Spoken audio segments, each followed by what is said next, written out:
Sore.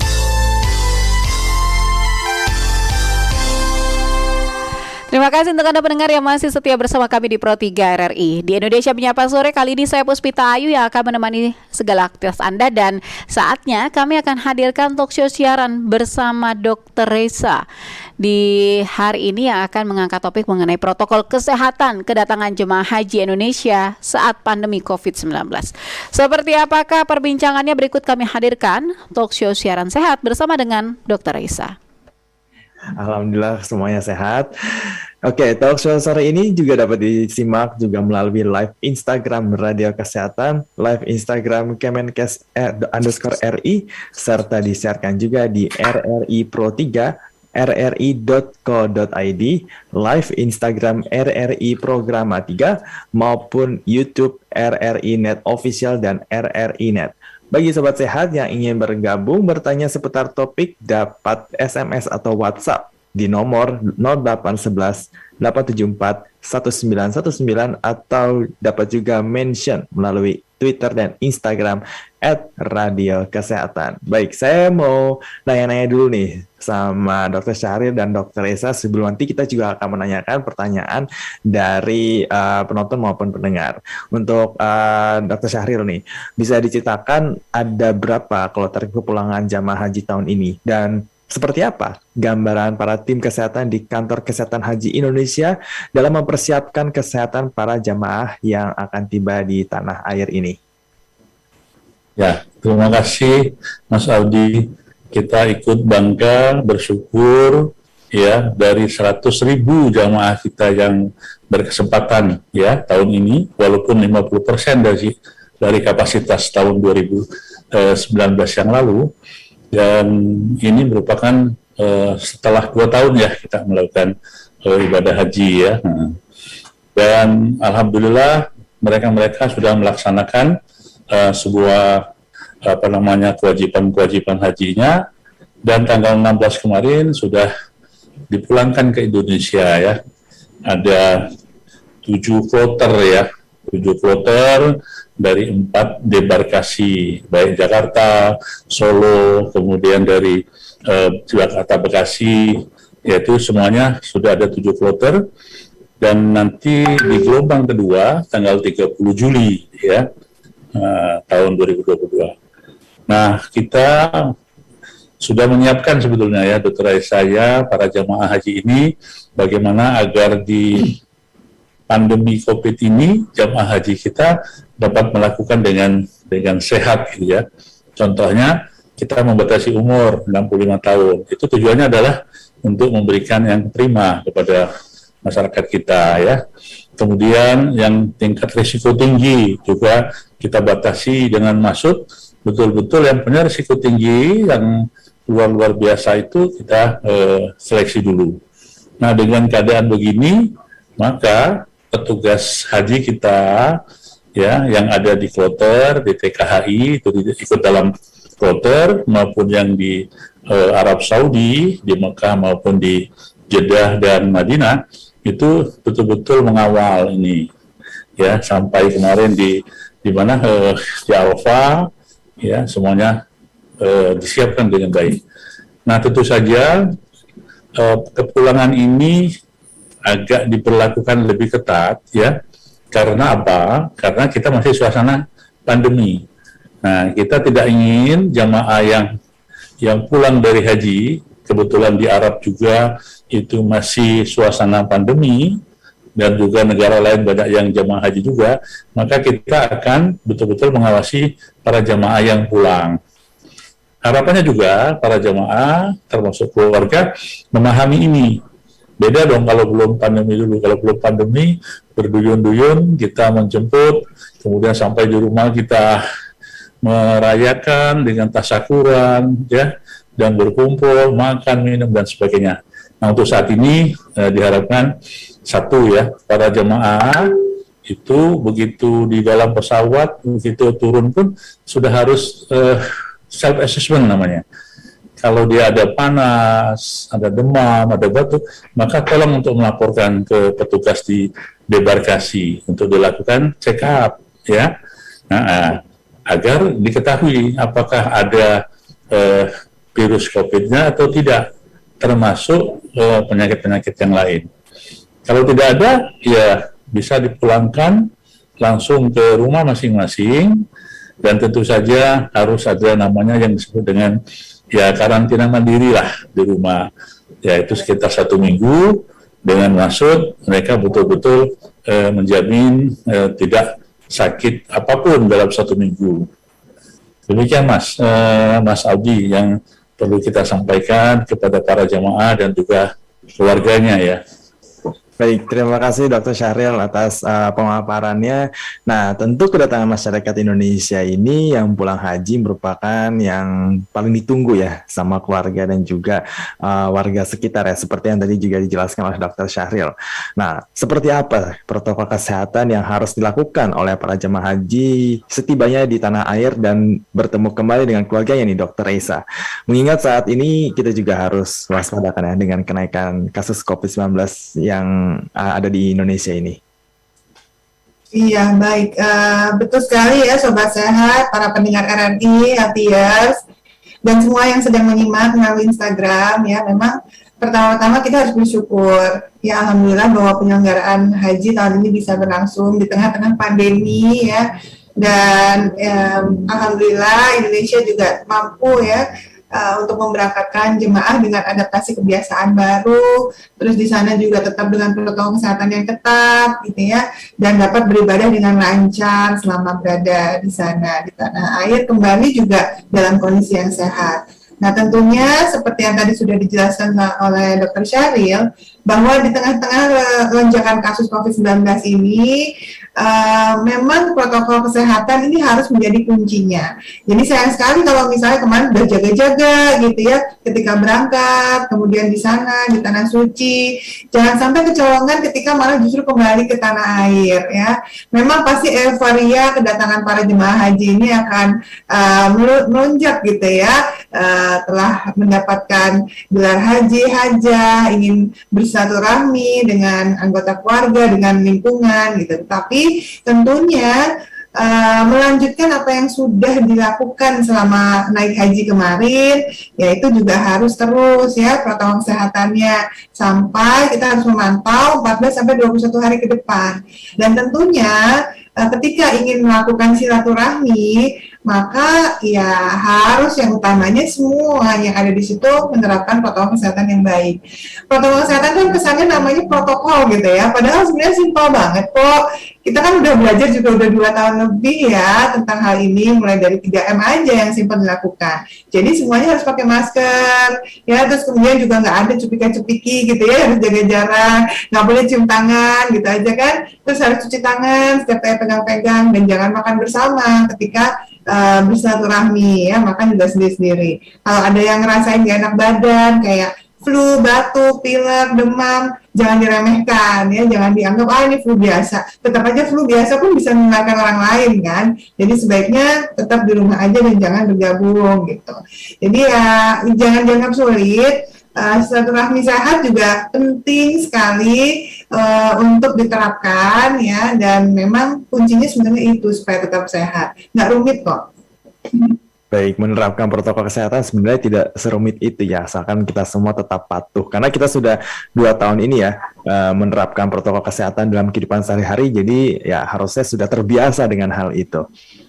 Nah, menyambung dari yang tadi dijelaskan oleh Dr. Reza nih, Dr. Syahril, mengenai pentingnya disiplin protokol kesehatan bagi jemaah haji dan kerabat.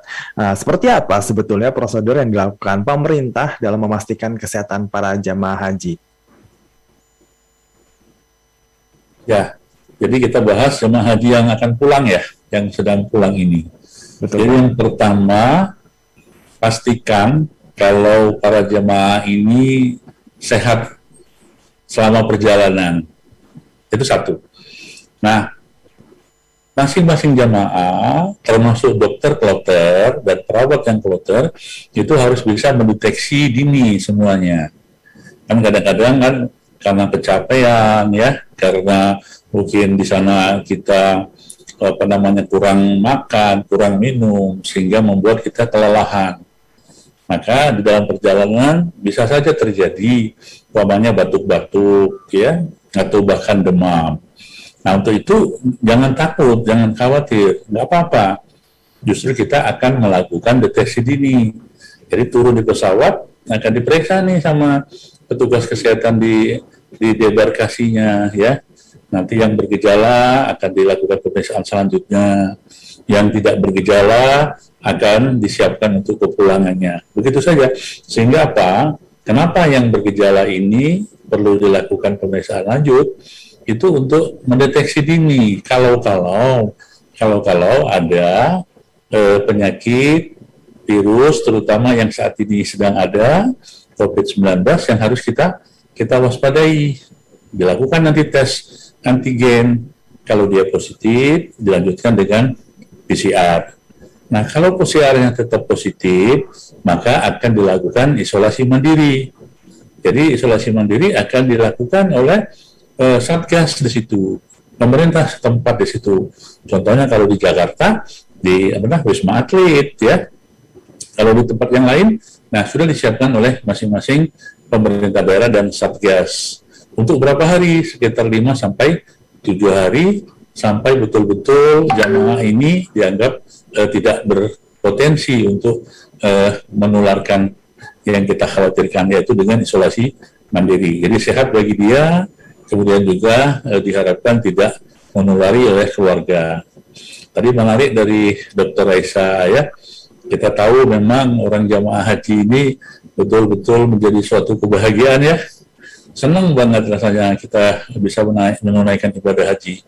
Begitupun keluarga yang menunggu, senang sekali bertemu pada mereka. Cuman sekarang harus sadar betul, boleh kita ketemu nanti setelah dia dilakukan karantina mandiri di rumah, itu dengan pembatasan sekali lagi bukan karena tidak boleh, tapi karena memang kita menghindari semuanya, ya.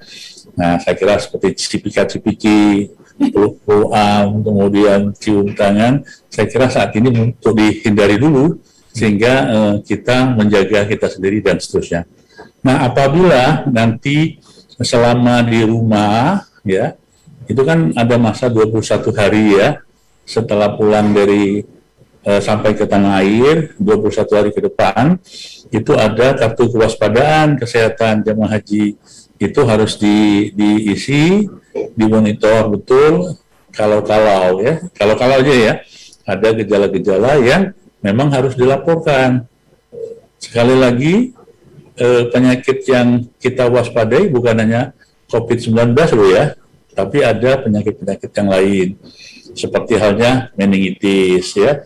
Meningitis juga harus diwaspadai. Nah, kepada siapa dan bagaimana memberikan laporannya, yaitu kepada puskesmas terdekat, ya, karena dialah tempat di mana kita harus melaporkan kalau kita ada gejala dalam 21 hari terakhir. Dan tentu saja, ya, kita tidak berharap, ya, ada jemaah haji yang ya bisa mungkin saja karena faktor macam-macam, ya, jatuh sakit, ya. Jangan juga panik, tetap akan diurus, tetap akan diawasi oleh Satgas dan pemerintah kita agar jamaah haji yang sudah pulang ini dapat dirawat di rumah sakit rujukan, dan sekali lagi itu semuanya tidak membayar, ya, untuk saja sudah disiapkan oleh pemerintah untuk kasus-kasus dalam 21 hari setelah dia pulang dari Arab Saudi. Terima kasih, Mas. Baik, Dr. Syahril. Nah, menyambung dari pernyataan Dr. Syahril tadi nih, untuk saat ini bagaimana dengan perkembangan kasus COVID-19 di tanah air, Pak? Tentang mengenai kewaspadaannya dan penanganannya, Pak. Ya, jadi kita harus tahu semua bahwasanya kita ini kan masih pandemi. Kalau jargonnya adalah pandemi masih ada, gitu, ya, Dr. Saya, pandemi ada. Nah, itu berarti kemungkinan bisa terjadi ada penambahan kasus baru maksudnya, atau juga terjadi penurunan, disebut dengan fluktuasi. Jadi jangan heran kalau saat ini kita suatu saat ada naik loh, saatnya sedang naik ternyata, ya. Terakhir kemarin ada 44.300, kemudian turun lagi 3.500, dan nanti bisa jadi akan naik. Kita nggak usah panik, ya. nggak usah menjadikan suatu apa namanya masalah, tapi kita tetap waspada. Kenapa harus begini? Karena apa? Walaupun naiknya kasus, ya Mas Audi ya, itu hospitalisasi kita tidak terlalu tinggi. Artinya apa? Masyarakat kita tidak banyak yang masuk di rumah sakit, gitu dokter saya. Dia cukup diisolasi mandiri atau diisolasi di rumah. Ya. Kemudian angka kematian juga masih rendah. Tetapi sekali lagi semua ini memerlukan suatu kewaspadaan. Artinya jangan sampai diabaikan, diremehkan, walaupun naiknya tidak banyak, walaupun hospitalisasinya sedikit, tapi tetap harus waspada. Dengan apa? Nah, nanti Dr. Reza bisa menjelaskan lebih lanjut, yaitu protokol kesehatan maupun vaksinasi. Baik, nah untuk Dr. Reza sendiri nih, kita kan kasus COVID-19 ini lagi naik nih ya, dan mulai 17 Juli lalu pemerintah semakin melakukan pengetatan protokol kesehatan. Nah, bagaimana tanggapan Dr. Reza akan hal ini? Ya, jadi yang perlu kita sadari bersama ya bahwa perubahan atau himbauan protokol kesehatan ini kan tentunya disesuaikan dengan perkembangan situasi yang ada di lingkungan kita ya, berdasarkan monitoring, evaluasi kasus ya, seperti tadi Dr. Syaril juga sudah bilang mulai ada kadang kenaikan, kadang turun sedikit, kadang naik lagi gitu ya. Makanya kita harus antisipasi ya, apalagi kita tahu nih ya bahwa adanya subvarian baru yang memang tidak hanya di Indonesia tapi di seluruh dunia yang menyebabkan kenaikan kasus kembali. Nah, makanya tentunya kita harus mencegah supaya jangan sampai terjadi ledakan kasus ya, gelombang yang lebih tinggi lagi gitu ya. Nah, itulah sebabnya kenapa per 17 Juli 2022 ini pemerintah juga mulai menetapkan vaksinasi booster sebagai prasyarat dalam aktivitas publik, baik itu bagi para pelaku perjalanan dalam negeri dan luar negeri, dan juga bagi aktivitas masyarakat di lingkungan perkantoran, mall, gitu ya, kafe dan lain sebagainya. Jadi tentunya kita harapkan dengan adanya proteksi yang optimal lagi dari vaksinasi booster akan menekan dari jumlah kasus yang akan kita alami.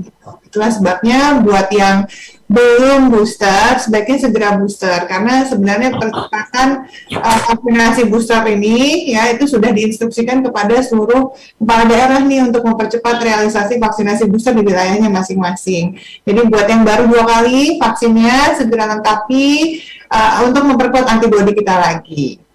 Baik, seperti itulah pentingnya untuk vaksin booster. Jadi untuk sobat sehat nih yang belum vaksin booster, silakan untuk vaksin booster, informasinya bisa langsung dicek ya di aplikasi Peduli Lindungi.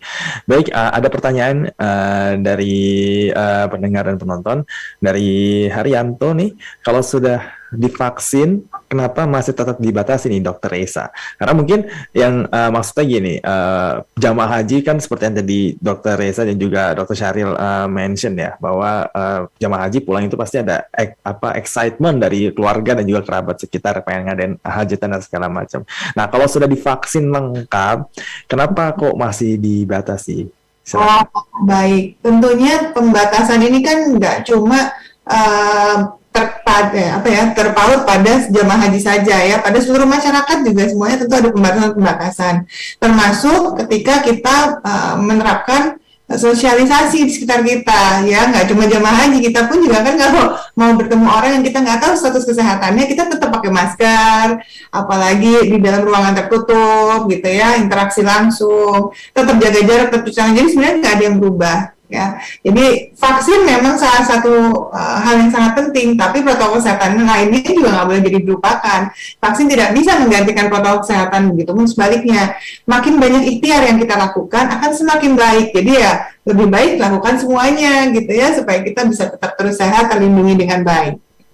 Baik, untuk melihat perkembangan dari kasus COVID-19 ini nih, untuk Dr. Reza dan Dr. Syahril nih, apakah ke depannya nih kalau bisa diprediksi apakah bisa melonjak naik kasus COVID-nya? Silakan Dr. Syahril.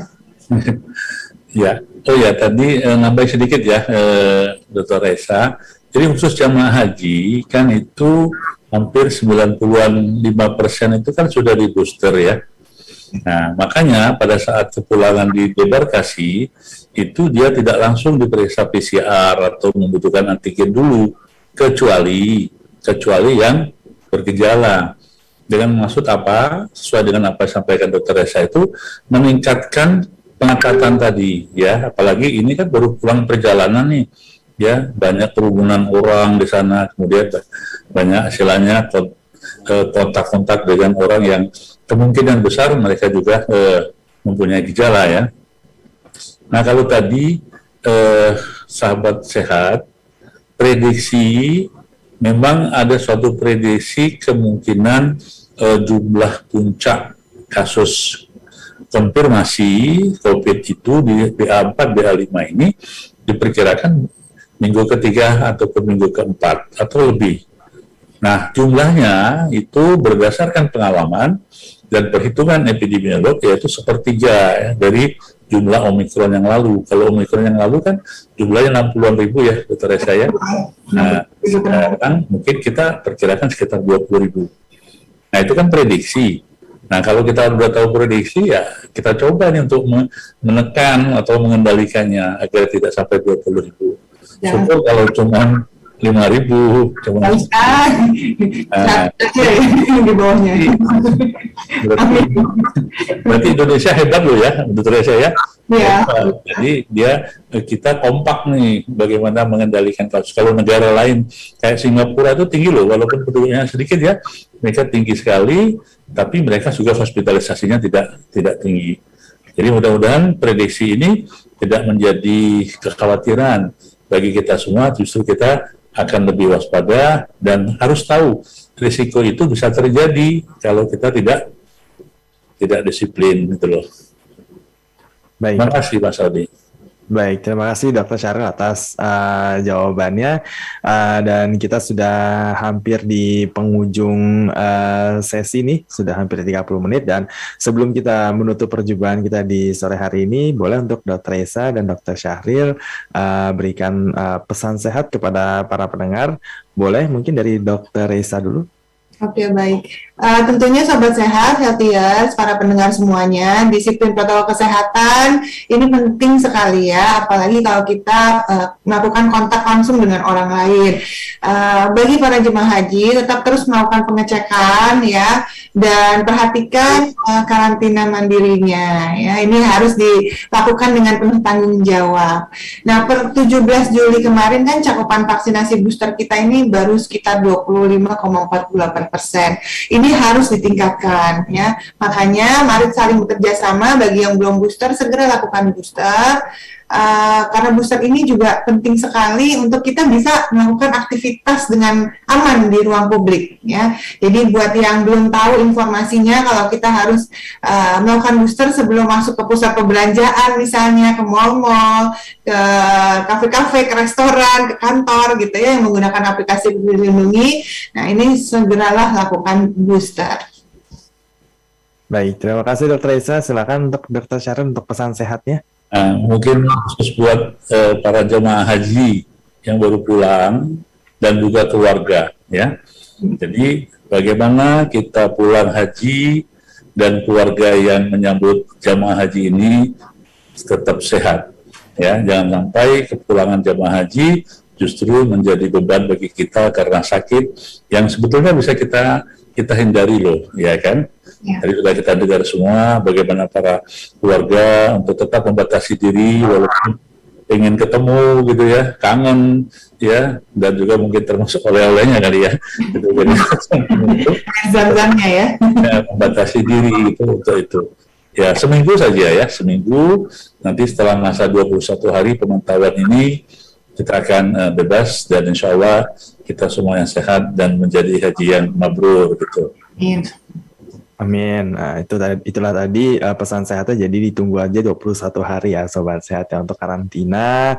Dan nanti kalau mau mengadakan hajatan bisa, tapi harus dengan protokol kesehatan yang ketat. Dan jangan lupa untuk Sobat Sehat ya segera vaksin, karena di Peduli Lindungi sekarang kalau scan itu sudah ada lampunya beda-beda kan, kalau hijau apa, hitam apa, seperti itu kan ya.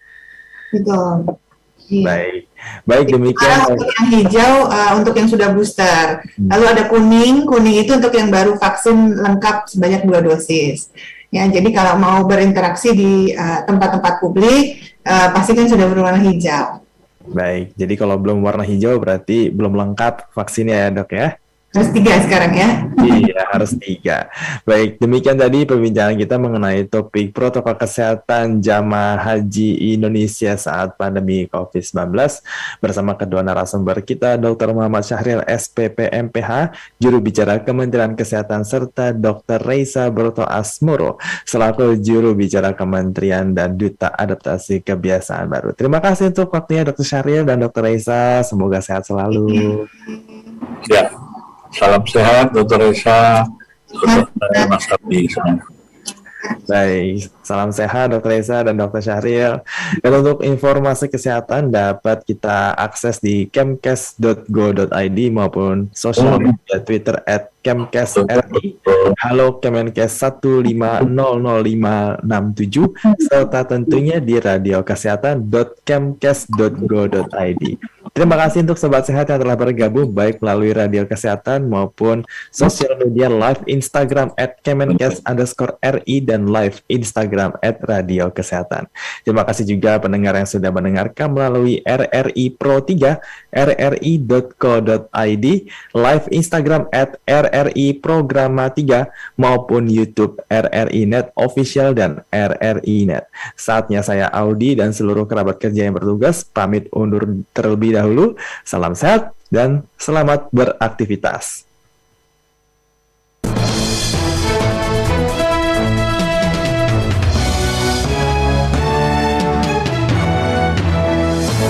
Pro 3, Jaringan Berita Nasional. Catatan peristiwa. Perusahaan Umum Pembangunan Perumahan Nasional atau biasa disingkat menjadi Perum Perumnas adalah sebuah badan usaha milik negara Indonesia yang bergerak di bidang